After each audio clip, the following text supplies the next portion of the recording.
Do you want to become more successful, more open-minded, or do you want to lead others within a changed situation? This video will be something for you.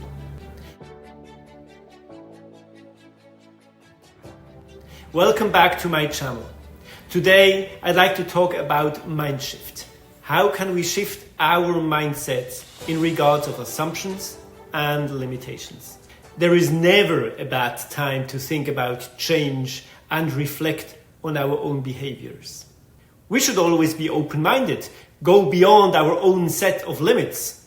So true, easy said. This video will help you do just that by speaking to 3 different behaviors that can help you to have the right spirit.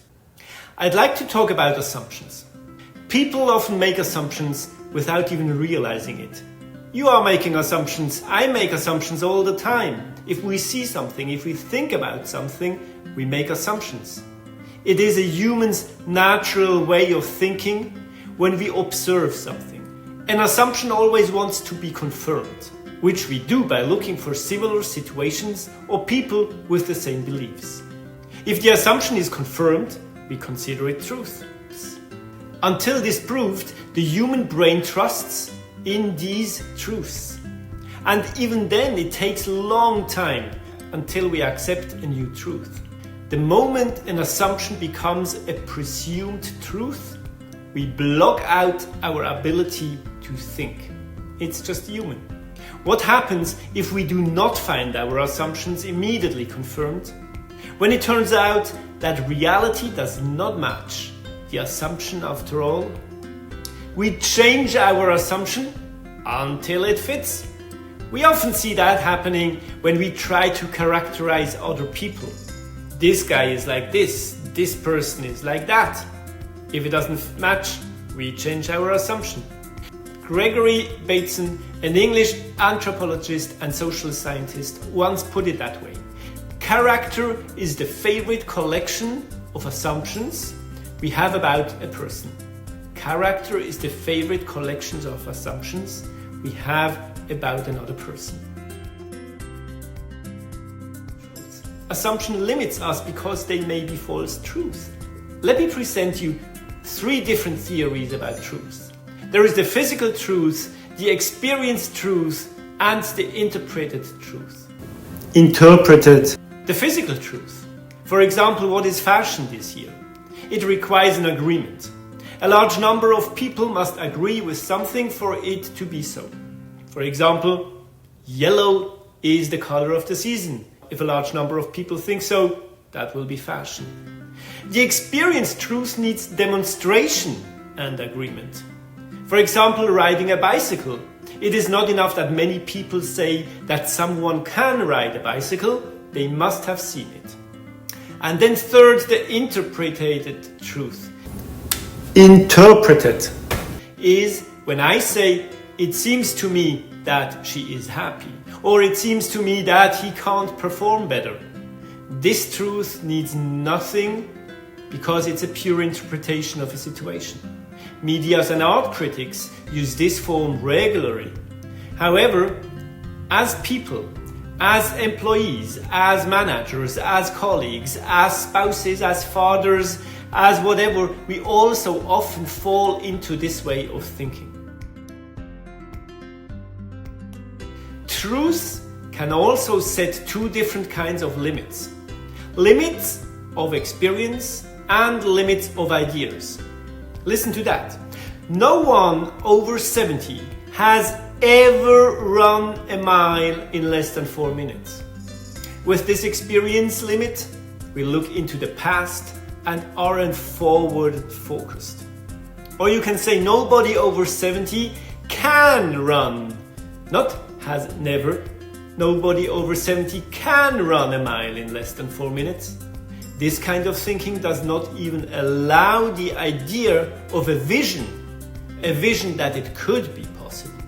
So assumptions can lead to unverified truths, and these truths lead to limits. There is always more than one way of looking at people or situations. We should ask more the what if question. If we don't adopt our assumptions as truths, but leave room for what is perhaps unthinkable at the moment, then we can achieve even the unimaginable. Let us internalize this behavior and motivate others to overcome their own limits, their self-imposed limits, because there's always another way. Ask the if question.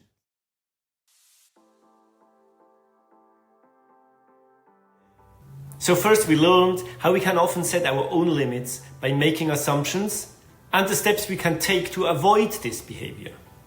In the next minutes, I like to explain what we can do not to limit ourselves and instead enable us to grow beyond ourselves. Benjamin Sander. I love him. I'm a huge fan of him. Not only because of the classical music, because I like classical music, but among others, he is the musical director of the Boston Philharmonic Youth Orchestra. And he explained why he only has the best music students from around the world in his classes. His students are not under constant pressure to compete and do not have to deal with their insecurities. His students simply concentrate on their talent and growth. Like many others, you may be thinking, but how is this possible? Here it is. He gives all his students an A grade at the beginning of each school year, with one condition. They all have to write a letter to their future selves at the end of the school year, explaining why they deserved an A. They were instructed to describe in their letter how they would be and how they could be. Benjamin eventually realized that because of this letter, all the students began to live up to their vision the entire year. We can all learn from this story and give an A grade to everybody. Give an A grade to the taxi driver, the other drivers in the traffic, your mother-in-law, your line manager, your colleagues, your employees, your team members in your sport clubs, or your team members at work. The moment we give an A grade to others, we transform our relationship with them. We adjust our communication with them. We change our body language and our behavior towards them. We lift them into a world of possibilities and enable them to reach their potential. We no longer raise expectations for them to live up to, but give them opportunities to live into. And by that, we awaken possibilities in other people. All said by Benjamin Sander. Depending on how we were raised, what culture we grew up in, or our backgrounds, it may not seem natural or easy. It's not easy to meet people unconditionally and at eye level. After all, it's the traffic cop who pulled me over, who saw everything too narrowly, and not me, who was driving a little bit too fast. Or the new colleague who has just joined the company and wants to contribute his wild ideas, and not to me, who has been there for so many years and know how things work best here. It is not easy to give everyone we meet an A in advance. But by doing so, we can let them live in a world of possibilities. And this world knows no boundaries or limits and may just allow us to achieve even the unimaginable. The world of possibilities. Go and watch Benjamin Sander on that topic. It's just great. So first I talked about our self-made assumptions and limits and how we can overcome them. Then we discussed how we can help others reach their full potential and achieve an A grade. Now we will look inward at ourselves and discover how we can create a world of possibilities. People driven by a vision and goals are always striving to create possibilities. They do not believe in the principle of cause and effect because they know there is no such thing. It is a false assumption. If every effect had a cause, then we would have no more self-determination and our lives would become a sequence of a chain reaction. Instead, there are influences and connections. Our experiences, our backgrounds, our cultures, our communities, they influence us. Our future does not depend on the past, but rather on our decision at every moment. And the moment of decision is a free decision, not determined by the past. At most, it is simply influenced by it. Successful people do not fall for the effect of cause because they know that by making decisions, they create intentionally possibilities.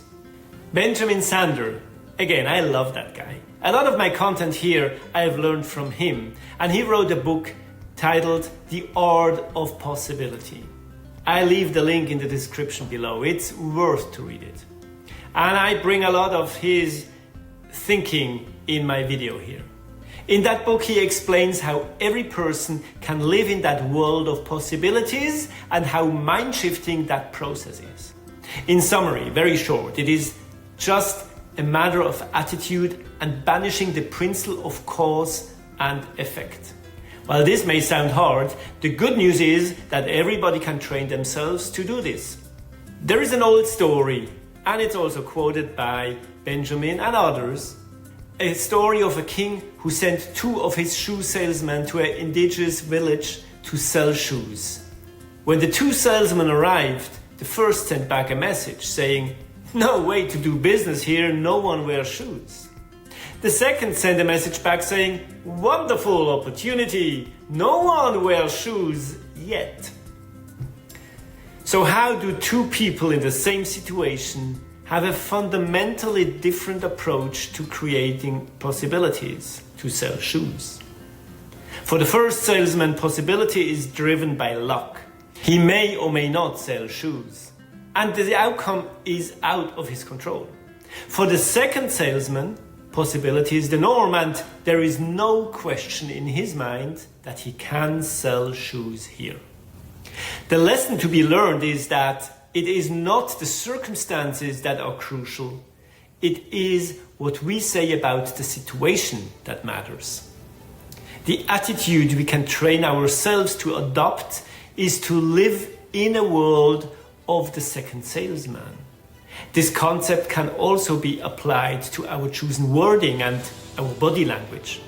Use positive speech and positive body language while exploring possibilities. When we get in a new situation, stay positive. When asked about the rainy weather, somebody from London once said, "There is no such thing as rainy weather, there is only inappropriate clothing." Every human being has the power to be in the world of possibilities. But we need a lot of practice to do it constantly and intentionally. Starting now, I wish everybody's conversations and interactions should happen in the world of possibilities. I hope this video was interesting, and you can use the links I left below in the description. If you are interested to more such content, please subscribe below. It will help my channel a lot. Thank you very much. Leave some comments below and I will get back to you.